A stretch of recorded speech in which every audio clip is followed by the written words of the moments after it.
प्यारे दोस्तों, आज हम आपको एक वाक्य सुनाने वाले हैं मस्जिद के इमाम साहब की बेटी का।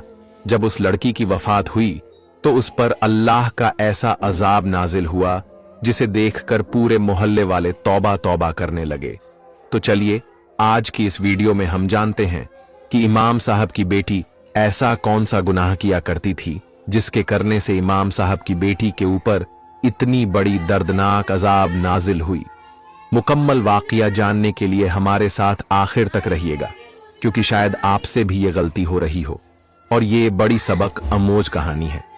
दोस्तों, एक इलाके में एक मौलाना साहब रहते थे जो उसी इलाके के मस्जिद में इमामत करते थे। इमाम साहब का नाम अब्दुल सत्तार था। अब्दुल सत्तार शादीशुदा था और उसकी 3 बेटियां भी थीं। दोस्तों, अब्दुल सत्तार की तीनों बेटियां सारा दिन टीवी देखती रहती। जब अब्दुल शफीक बेटियों को टीवी देखने से मना करता तो उसकी बीवी बीच में आ जाती, कहती, बच्चियां हैं, इन्हें आजादी से जीने दें, आप क्या हर वक्त रोक टोक करते हैं। अब्दुल सत्तार साहब को बीवी और बेटियों की बात पर अफसोस होता, क्योंकि उनके दिल में खुदा का खौफ था। फिर एक दिन उनकी बेटी टीवी देखते हुए बड़े बेहुदा किस्म का ड्रामा देखने लगी। जुम्मा का दिन था और जुम्मा के दिन अब्दुल सत्तार घर में ही रहता, इसलिए अब्दुल सत्तार उस दिन घर में ही मौजूद था। जब उसने देखा कि मेरी बेटियों की हरकतें दिन बदन बेहुदा और बेशर्मी होता जा रहा है और यह अब मुझे बिल्कुल भी नहीं डर रही है, तो अब्दुल सत्तार गुस्से में आकर फौरन एक थप्पड़ अपनी बेटी को मार दिया। अब्दुल सत्तार की बीवी ने जब देखा कि यह मेरे बेटी को थप्पड़ मारा है, उनकी बीवी ने गुस्से में उन्हें बुरा भला कहने लगी और ताने मारने लगी। अब्दुल सत्तार साहब को यह सब बिल्कुल भी अच्छा नहीं लगता, इसलिए वह घर से निकलकर मस्जिद में चले गए और वह कुरान पाक की तिलावत में मशगूल हो गए। मगर थोड़ी ही देर बाद एक बच्चा दौड़ता हुआ आया और उसने बताया कि प्यारे दोस्तों, गर्मियों की शाम थी।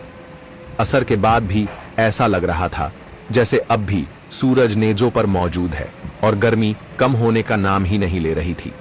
ऐसे में बूढ़े अब्दुल सत्तार साहब के लिए नौकरी करना बहुत मुश्किल था। 50 साल की उम्र में वह बहुत सी बीमारियों में मुब्तला हो चुके थे, लेकिन घर का खर्चा चलाने के लिए उन्हें नौकरी करनी थी।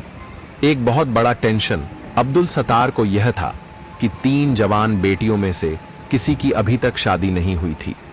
अब्दुल सत्तार रिश्तों के लिए बेहद परेशान रहता। न जाने क्या बात थी कि उनकी बेटियों के लिए कोई अच्छा रिश्ता आता ही नहीं था, और जो रिश्ते आते वह इस काबिल ना होते कि वह अपनी बेटियों को रुखसत करते। 2-4 अच्छे रिश्ते आए भी थे, लेकिन उसे उनकी बेटियों ने ठुकरा दिया था। उनकी बेटियां ना सिर्फ जवान थीं, बल्कि बहुत ही बदइखलाक और नाफरमान थीं। वह अपने बाप के मुंह पर भी साफ जवाब देने से बाज नहीं आती थीं। एक दिन अब्दुल सत्तार मस्जिद से लौटते वक्त बहुत ही ज्यादा परेशान था। उनके हाथ में शादी का कार्ड था। उनके एक बचपन के दोस्त ने अपनी बेटी की शादी पर दावत देकर बुलाया था और उनके दिमाग में यही सोच चल रही थी कि उनकी जिंदगी में यह दिन कब आएगा। कोई बेटा तो था नहीं, 3 बेटियों की जिम्मेदारी थी और ऐसे में अब तक वह एक बेटी को भी रुखसत नहीं कर पाए। वह जितना भी कमाते उनकी बीवी सब का सब खर्चों में उड़ाती थी। ना ही अच्छे रिश्ते आ रहे थे, ना ही बेटियों को रुखसत करने के लिए उनकी बीवी ने कुछ जमा पूंजी की थी। यही सब बातें सोचकर अब्दुल सत्तार की आंखें आंसुओं से धुंधला रही थीं। वह मुस्तकबिल को लेकर बहुत ही फिक्रमंद थे। अक्सर तो उन्हें यह परेशानी सी आ जाती कि अगर वह इस दुनिया से चले गए तो उनकी बेटियों का क्या होगा। वह जानते थे कि उनकी बेटियां किसी काबिल नहीं, ना ही उन्होंने पढ़ाई की थी, ना ही कोई हुनर सीखा था। बस सारा वक्त अम्मा के साथ या तो बाजार के चक्कर काटती या फिर टीवी के आगे बैठी रहती। अब्दुल सत्तार ने सोचा था कि वह अपनी बड़ी बहन से बात करेंगे और अपनी बड़ी बेटी का रिश्ता उनके बेटे के साथ तय कर देंगे। कम से कम वह बड़ी बेटी का रिश्ता हो जाए। यही सब सोचते सोचते वह मस्जिद से घर कब आ गया उसे मालूम नहीं पड़ा। घर में दाखिल होते हैं उसने देखा कि उसके घर में तेज आवाज से टीवी चल रही है। अब्दुल सत्तार को यह बात बहुत ही ज्यादा बुरा लगा, क्योंकि अब्दुल सत्तार को टीवी से सख्त नफरत थी, लेकिन बेटियों के आगे वह खामोश हो जाते थे। अब्दुल सत्तार साहब की आदत थी जब भी घर में दाखिल होता जोर से सलाम करता। आज भी अब्दुल सत्तार ने जोर से सलाम किया, लेकिन उनकी बेटियां टीवी में इस कदर मसरूफ थीं कि उन्हें बाप के सलाम की आवाज भी नहीं सुनाई दी। घर का हाल बहुत ही बुरा था। हर चीज बेतरतीब पड़ी थी और बेटियां बस टीवी पर नजरें जमाए बैठी थीं। अब्दुल सत्तार साहब ने एक एक नजर पूरे घर पर डाली और उन्हें यह देखकर बहुत अफसोस हुआ कि 3 जवान बेटियों के होते हुए भी घर किसी कबाड़ खाने के जैसा हुआ पड़ा था। अब्दुल सत्तार थके हारे कुर्सी पर बैठ गए। किसी ने उनसे पानी तक नहीं पूछा। उनका सारा वजूद पसीने से भीगा हुआ था। अब्दुल सत्तार के घर से मस्जिद काफी दूर में था, लेकिन अब्दुल सत्तार के पास इतने रोज पैसे नहीं होते थे कि वह रोज रोज रिक्शे से जाया करे। इसी वजह से वह चंद पैसे बचाने के खातिर बहुत दूर से पैदल चलते हुए घर आया जाया करते थे। कुछ देर सांस लेने के बाद वह पानी पीकर कमरे में गए तो वहां उनकी बीवी टीवी देखने में मसरूफ थी। सत्तार साहब ने बीवी को सलाम किया तो बगैर उनका चेहरा देखे ही बीवी ने सलाम का जवाब दिया था। वह टीवी देखने में ही मसरूफ थी। अब्दुल सत्तार घर के इस माहौल से तंग आ चुके थे। ना बेटियों को किसी बात का होश था, ना ही बीवी को। अब्दुल सत्तार बिस्तर पर लेट गए और बाहर से आती आवाजों को नजरअंदाज करने लगे। हालांकि यह आवाजें उन्हें बहुत तकलीफ पहुंचा रही थीं।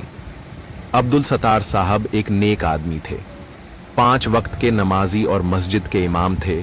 यही वजह थी कि इस तरह की चीजें शफीक सत्तार साहब को बिल्कुल भी पसंद नहीं थीं। कुछ देर बाद मगरिब की अजान सुनाई दी तो सत्तार साहब ने बेटियों को आवाज दी और कहने लगे, टीवी बंद कर दो या आवाज कम कर दो, मगरिब की अजान हो रही है। लेकिन बेटियां ना जाने कौन सा ड्रामा देख रही हैं कि उन्होंने जरा भी आवाज कम नहीं की। यह देखकर अब्दुल सत्तार गुस्से में उठकर कमरे से निकले और रिमोट उठाकर उन्होंने जैसे ही टीवी की आवाज बंद की तो उनकी छोटी बेटी बदतमीजी से कहने लगी, अब्बा आपको क्या मसला है? आपको इतना अच्छा सीन चल रहा था, सब खराब कर दिया। चुनांचे सत्तार साहब ने नरमी से कहा, बेटी अजान का एहतराम करो, अजान हो रही है। लेकिन उनकी बेटी उनके हाथ से रिमोट छीन चुकी थी और इस तरह से बाप को नजरअंदाज कर दिया जैसे उसकी बाप घर में मौजूद ही ना हो। उसकी यह हरकत सत्तार साहब को बहुत बुरी लगी, लेकिन वह कर भी क्या सकते थे। वह जवान बेटियों के साथ ज्यादा सख्ती नहीं करना चाहते थे। इसलिए वह कमरे में आए और अपनी बीवी से कहने लगे कि कुछ तो ध्यान दिया करो, सारा वक्त हमारी बेटियां टीवी में लगी रहती हैं, कम से कम अजान का तो एहतराम करें। सत्तार साहब की बीवी ने टीवी से नजर हटाकर एक नजर उन पर डाली और कहने लगी, नमाज का टाइम हो रहा है, आप मस्जिद जाएं, हर वक्त घर में शोर शराबा ना किया करें। बजाय बेटियों को समझाने के उनकी बीवी ने उन्हें घर से जाने का कह दिया। चुनांचे सत्तार साहब ने एक अफसोस भरी नजर बीवी पर डाली और टोपी उठाकर नमाज के लिए घर से निकल गए। नमाज के बाद दुआ में हाथ उठाए तो वह फूट फूट कर रोने लगे। उन्हें वाकई इस बात की परेशानी थी कि उनके जाने के बाद उनके घर का क्या होगा। उनकी बेटियों का मुस्तकबिल उन्हें सब नजर आने लगा था। नमाज अदा करने के बाद वह अपनी बड़ी बहन के घर चले गए। वहां जाकर रोते हुए उन्होंने बहन के आगे फरियाद की कि उनकी बहन उनकी बड़ी बेटी का रिश्ता ले ले, लेकिन बड़ी बहन ने साफ कह दिया कि नहीं, हम ऐसी बहू नहीं चाहते जिसे ना दीन का पता हो ना दुनिया का होश हो। और बड़ी बहन ने साफ साफ कह दिया कि आपकी बेटियां ना पढ़ी लिखी हैं और ना ही इन्हें चलाने आती है और ना दीनदार हैं। मैं ऐसी लड़की को कैसे अपनी बहू बना लूं? मुझे अपने घर का सुकून बर्बाद नहीं करना। वैसे तो उनकी बड़ी बहन बहुत अच्छी थी, लेकिन उसकी बात अपनी जगह ठीक थी। इसलिए सत्तार साहब को खामोश होकर वापस लौट आए। रात के 11 बजे वह सोने के लिए लेटे, तब भी घर में टीवी की आवाज पूरे जोर से गूंज रही थी।